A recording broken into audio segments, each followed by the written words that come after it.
Correction de l'exercice 53, page 285. Donc vous deviez placer les points dans le plan, donc vous aviez les affixes de ces points, et ensuite essayer de trouver module et argument.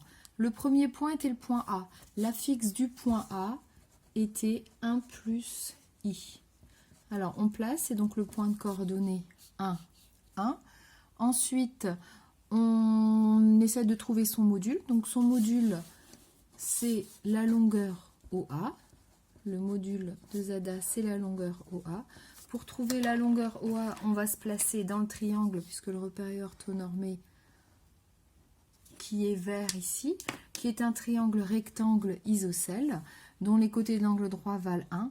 Donc la longueur OA, ça va être égal à la racine carrée, si on appelle A' ce point, de OA' au carré plus A'A au carré.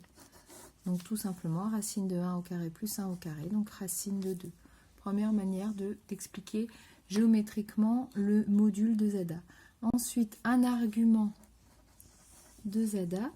Donc argument de ZA, c'est la mesure entre l'angle U, enfin, entre le... Ensuite, il faut trouver un argument de ZA.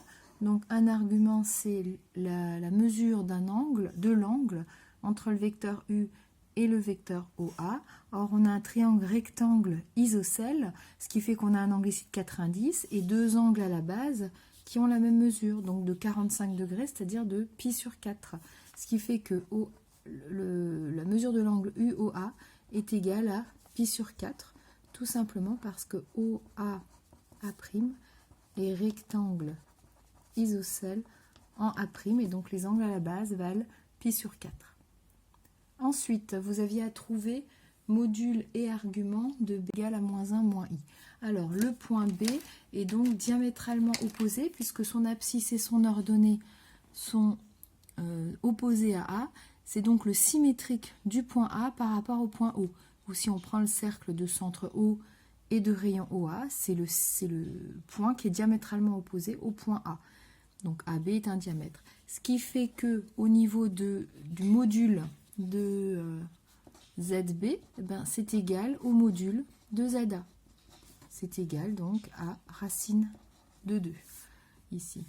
Ensuite, on a un angle, une mesure de l'angle entre le vecteur U et le vecteur OB. Donc argument de ZB égale à une mesure de l'angle entre U et OB. Ben, c'est tout simplement égal à la mesure de l'angle entre U et OA, auquel on va ajouter la mesure de l'angle OA, ou une mesure plutôt de l'angle OA-OB. Donc pi sur 4 plus un angle plat, pi, ce qui nous fait 5 pi sur 4. Le point C maintenant. Le point C, il a comme affixe 4, ce qui veut dire qu'il est sur l'axe des abscisses, sur l'axe des réels, l'axe réel. Donc, ce qui veut dire que la mesure de l'angle entre le vecteur OC vaut 0, ou alors 2pi, ou moins 2pi. Donc, un argument de ZC est égal à 0, modulo 2pi. La longueur OC, c'est égal au module de ZC, et donc c'est égal tout simplement ici à l'abscisse du point C, donc à 4. Pour le point maintenant D qui a pour affixe moins 5 demi, donc ce qui signifie qu'il est toujours sur l'axe des réels, mais cette fois-ci son abscisse est négative. Donc un argument de ce complexe ZD va être égal à pi, modulo 2pi. Et le module de ZD, ça va être égal à la longueur OD. Or la longueur OD ici, vu que l'abscisse du point D est négative, c'est donc la valeur absolue de cette abscisse, c'est-à-dire 5 demi, 2,5.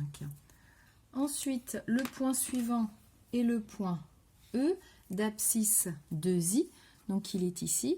Alors, module de ZE, donc le module de 2i, eh ben, comme il est sur l'axe des imaginaires, c'est égal à la longueur OE, et la longueur OE est égale à la partie imaginaire de E, qui est ici, est égale à 2. Un argument de ZE, c'est toujours la mesure de l'angle entre le vecteur U et le vecteur OE. Ici, on a un angle de pi sur 2, modulo 2pi, donc on peut également dire moins 3pi sur 2, si on tourne dans le sens indirect. ou toutes les mesures auxquelles on va rajouter un multiple de 2π. Le point maintenant F, il a comme affixe moins 3i. Donc affixe de moins 3i, il est sur l'axe toujours des imaginaires, mais cette fois-ci avec l'ordonnée qui est négative. Un argument de ZF, donc faites bien attention, c'est argument du complexe. Donc là-dedans, dans les parenthèses, on met un complexe. Argument de ZF, ici, si on tourne dans le sens indirect, ça va être moins pi sur 2. Ou alors, si on tourne dans le sens direct, ça va être, donc ici, 3π sur 2. Ou une autre mesure, modulo de pi. Et ensuite, le module de ZF, c'est donc égal à la longueur OF. Ici, c'est la valeur absolue de l'ordonnée du point F. L'ordonnée du point F est moins 3, donc ça va être égal à plus 3. Il nous reste le point G qui a comme coordonnée 3, 3, c'est-à-dire l'affixe de G est 3 plus 3i. 3 plus 3i, on peut factoriser par 3, donc c'est égal à 3 facteurs de 1 plus i, donc le module de tout ça. Rappelez-vous, avec les modules d'un produit, c'est le produit des modules, donc c'est le module de 3 fois le module de 1 plus i, or le module de 3 c'est 3. Donc on multiplie par le module de 1 plus i. Et le module de 1 plus i, on l'a vu précédemment, c'est racine de 2. Donc c'est 3 racine de 2, le module de ZG.